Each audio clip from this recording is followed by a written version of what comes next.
Fred was born in 1915 to Hungarian immigrant parents. Fred was born seventh of 9 children and the first in the U.S. In 1941, with the advent of World War II, he joined the Army. We know of his early gym-cutting aspirations because folk back home saved his wartime correspondence. During his service, Fred's gym-cutting home-front junior partner was his youngest brother, Ted. Fred and Ted were acolytes of the Lapidary Bible of the day, the first, that is the 1938 edition of the Art of Gym Cutting.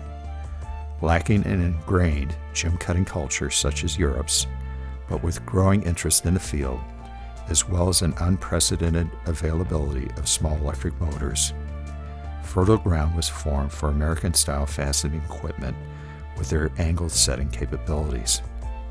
Highly skilled European fasteners had for centuries attained superb results using little more than metal rods to hold gemstones during faceting.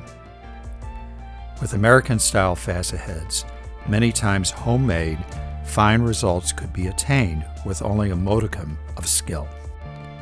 The war ended, and in April of 1947, the periodical known as the Lapidary Journal began publication. Fred's company, Lee Lapidaries, placed its first ad in that first issue as cutters and suppliers of genuine and synthetic stones.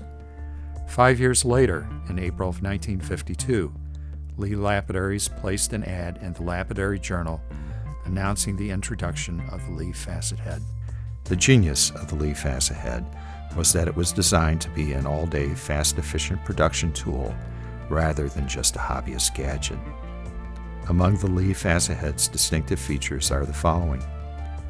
The Lee could index between facets with one hand with a push and twist, so the other hand could perform parallel operations. The Lee dops had beveled ends, keys, so dops could be reinserted after removal in consistent orientation. This facilitated fastening runs of gemstones for a selected row of facets before moving on to another row. The Lee had a lift-out handpiece so the operator could bring gem to eye and position for best view. The Lee secured dops using a collet and required no wrench. And the Lee featured a soft rubber hand grip. The elegant genius of the Lee facet head resulted in Fred Lee's work receiving pride of place positioning in the 6th edition, that is the 1956 edition, of the Art of Gym Cutting, a case where an acolyte becomes a leader.